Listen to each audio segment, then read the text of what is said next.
अगर आप भी ऐसा कर रहे हैं तो ये क्राइम में कंसीडर होता है, आपको 7 साल की सजा का प्रावधान है। इसमें कम से कम 7 साल से लेके 10 साल तक की सजा भी हो सकती है, क्योंकि आपके ऊपर 406 भी लग सकती है अमानत में खयानत करने की। वो क्या कारण है, किस तरीके से ईसीएस काम करता है। सबसे पहले तो आप एक बात समझेंगे कि ईसीएस का जन्म कब हुआ। भाई सारे बैंक एनबीएफसी कंपनी ऑनलाइन हो गए, सब काम इंटरनेट से होने लग गया, तो अवस्था आविष्कार की जननी है। 70 के 80 के दशक में भी लोन हो रहे थे। तब क्या होता था 70 के दशक में, 80 के दशक में, कोई आदमी 12 महीने के लिए, 1 साल के लिए लोन ले रहा तो उसको 12 चेक देने पड़ते थे।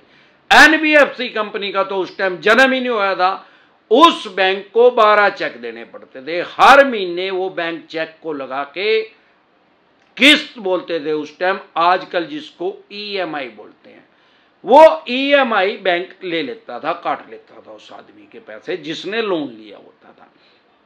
अब क्योंकि ऑनलाइन हो गया, तो अब क्या है आज की डेट में 2007 के बाद कि कोई भी बैंक या एनबीएफसी कंपनी से आदमी 1 साल के लिए लोन लेगा, चाहे वो 20 साल के लिए लोन लेगा।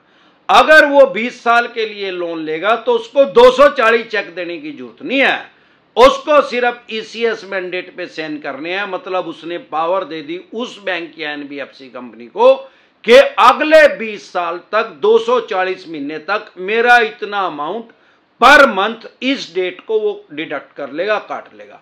वो ईसीएस के थ्रू काटेगा, इलेक्ट्रॉनिक तरीके से। अब बैंकिंग तो 1843 से हो रही है हमारे देश में। सबसे पहला बैंक था बैंक ऑफ मद्रास, जो 1843 में जिसका जन्म हुआ ब्रिटिश काल में, अंग्रेजों के टाइम में, गोरों के राज में सबसे पहला बैंक हमारे देश का बना, जो कि आज भी काम कर रहा है। 180 साल हो गए हमारे देश में बैंकिंग होते हुए। उससे पहले हमारे देश में कोई बैंक नहीं था, साहूकारी प्रथा थी। मतलब कोई आपने पुरानी फिल्मों में देखा होगा, भाई कोई महाजन थे, अमीर आदमी थे, वो लोगों को ब्याज पे पैसा देते थे। मतलब बैंकिंग हमारे देश में नहीं थी। आज भी ये बैंक काम कर रहा है। सबसे पहले बैंक का नाम था बैंक ऑफ मद्रास, उसके बाद इसका नाम चेंज करके, देश आजाद हो गया, इसका नाम चेंज करके रख दिया गया इंपीरियल बैंक ऑफ इंडिया। और आज की डेट में भी यही बैंक काम कर रहा है एसबीआई के नाम से, स्टेट बैंक ऑफ इंडिया के नाम से, जो कि देश का सबसे बड़ा बैंक आज की डेट में है। इसका जो दादा है वो, उसका नाम है बैंक ऑफ मद्रास। अब पहले क्योंकि चेक से पेमेंट होती थी, अगर किसी का चेक बाउंस हो जाता था तो उसके ऊपर चेक बाउंस की धारा लगा दी जाती थी।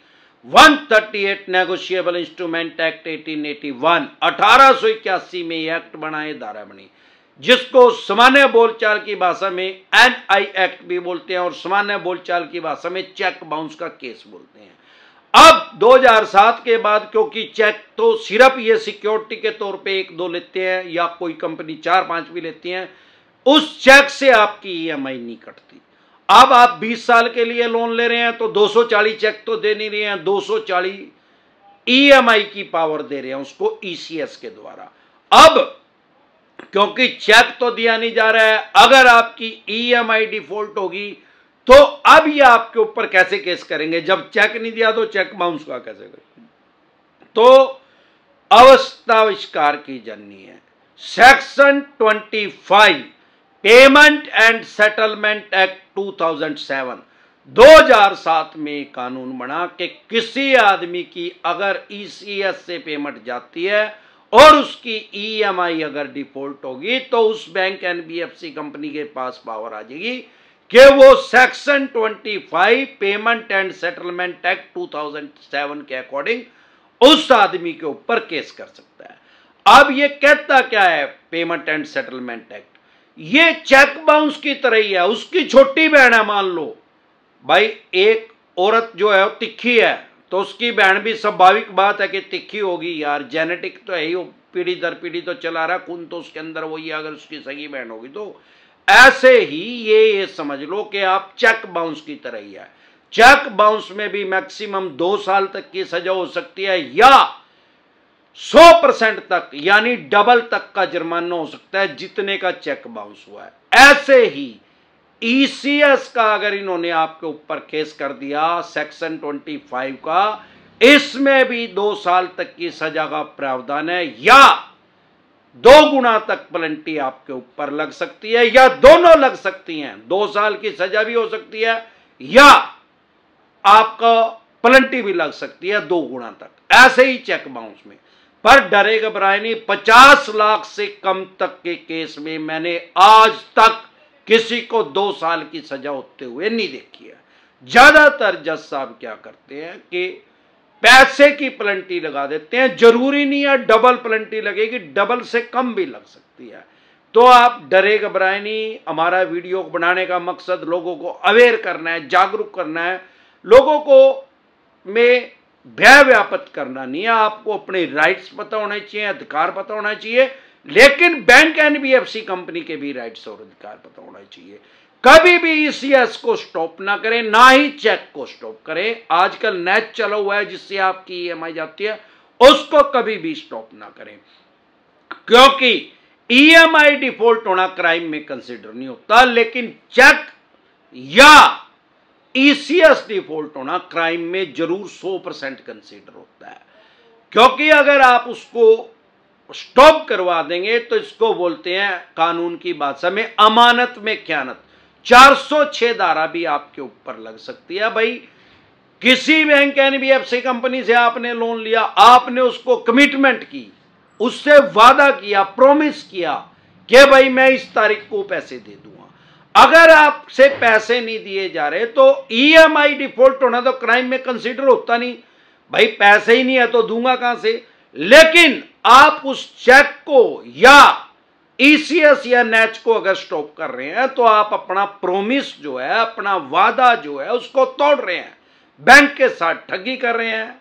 तो बैंक आपके ऊपर 420 और 406 में केस रजिस्टर्ड कर सकता है। जरूरी नहीं है करेगा, लेकिन उसके पास राइट्स और अधिकार आ जाएंगे अगर आपने ऐसा स्टेप उठा लिया है, कदम उठा लिया। गफलत की स्थिति में ऐसा कभी भी ना करें। आपकी भले ही 5 ईएमआई डिफॉल्ट होगी, चाहे आपकी 25 ईएमआई डिफॉल्ट होगी, चेक को स्टॉप ना करवाएं, ईएमआई को नहीं दी जा रही, कोई बात नहीं, वो क्राइम में कंसीडर नहीं है। ईसीएस को स्टॉप ना करें, नेच को स्टॉप ना करें, बस तब आपका कुछ नहीं बिगड़ने वाला। आपके ऊपर केस करेंगे तो 40-45 साल तक चलेगा। कोई भी गैर कानूनी काम ना करें, इनलीगल काम ना करें, जो अज्ञानता की वजह से आप उसको स्टॉप करवा रहे हैं। 2 तरह के नोटिस को कभी भी वॉइड ना करें। 138 का, जिसको सामान्य बोलचाल की भाषा में चेक बाउंस का बोलते हैं, अगर आप उसको इग्नोर करेंगे तो आपको 14 दिन के लिए न्यायिक हिरासत में जाना पड़ सकता है, 14 दिन के लिए आपको जेल में जाना पड़ सकता है। अगर वो नोटिस आ रहा है, वैसे तो 99% फेक नोटिस भेजते हैं, फेक नोटिस डिसेंटेड वाले लिख के वीडियो देख लें। अगर आपको लग रहा है कि ठीक है तो ई कोर्ट लोड कर ले। बहुत से चवन्नी छाप क्या करते हैं, आपके पास मैसेज भेजते हैं, उसके अंदर एक लिंक भेजते हैं, ये ई कोर्ट में खुल जाएगा, इससे वहां से आप इन चवन्नी छापों के ऊपर विश्वास ना करें। डायरेक्ट ई कोर्ट नाम से गवर्नमेंट का ऐप है, आप उसको लोड कर ले, उसमें चवन्नी छाप फेक एंट्री नहीं कर सकते। आपको पता लग जाएगा आपके ऊपर केस हुआ है क्या नहीं हुआ है।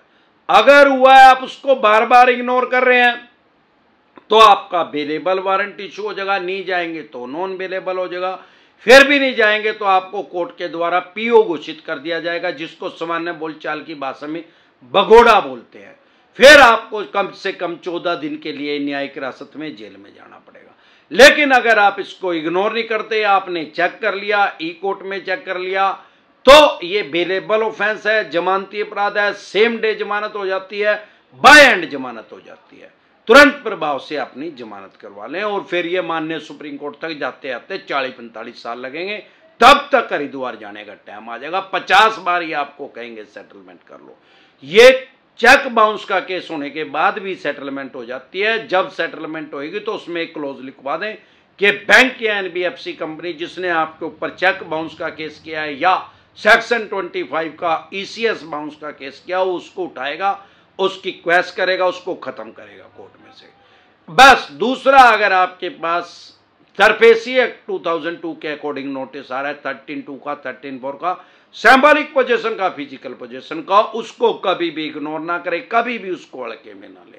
नहीं तो आपकी मकान, दुकान, जमीन जायदाद, फैक्ट्री, कारखाना, स्कूल, कॉलेज, बंगला, कोठी या शोरूम, जो भी आपने मॉर्गेज करके, गिरवी रख के, रहन रख के, इनसे लोन लिया, सीसी लिमिट लिया, ओडी लिमिट लिया, या अन्य किसी तरह का लैप लिया है या होम लोन लिया, उसकी एक्शन कर देंगे, बोली कर देंगे, सेल कर देंगे, कबाड़ी के रेट में, स्क्रैप के रेट में उसको बेच देंगे। अगर आपको अपने राइट्स और अधिकार पता है तो आप कानूनी रूप से भी अपनी प्रॉपर्टी का बचाव कर सकते हैं।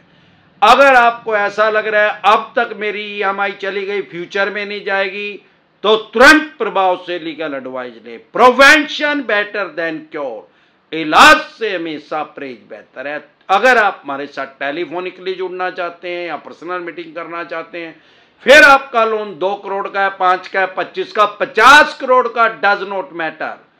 जितने भी करोड़ का आपका लोन है, लोन से रिलेटेड जो भी डॉक्यूमेंट्स आपके पास हैं, वो सभी लेके आप मेरे से पर्सनल मीटिंग कर सकते हैं, पर्सनली एडवाइस ले सकते हैं या टेलीफोनिकली भी एडवाइस ले सकते हैं। हमारे साथ जुड़ने का क्या प्रोसेस है, आपकी स्क्रीन पे कमेंट बॉक्स के अंदर एक नंबर आया हुआ है 9306347314। इस नंबर को सेव करके व्हाट्सएप मैसेज करें, तुरंत प्रभाव से रिप्लाई आएगा कि कैसे आप हमारे साथ टेलीफोनिकली जुड़ सकते हैं या पर्सनल मीटिंग कर सकते हैं। अगर आप इस नंबर को सेव करके डायरेक्ट कॉल करेंगे, कोई रिप्लाई नहीं आएगा, व्हाट्सएप कॉल करेंगे, कोई रिप्लाई नहीं आएगा, व्हाट्सएप मैसेज करेंगे तो तुरंत रिप्लाई आएगा। एक बार जोर से मिलकर नारा लगाएंगे, समझ गए? जय ससुराल वालों की।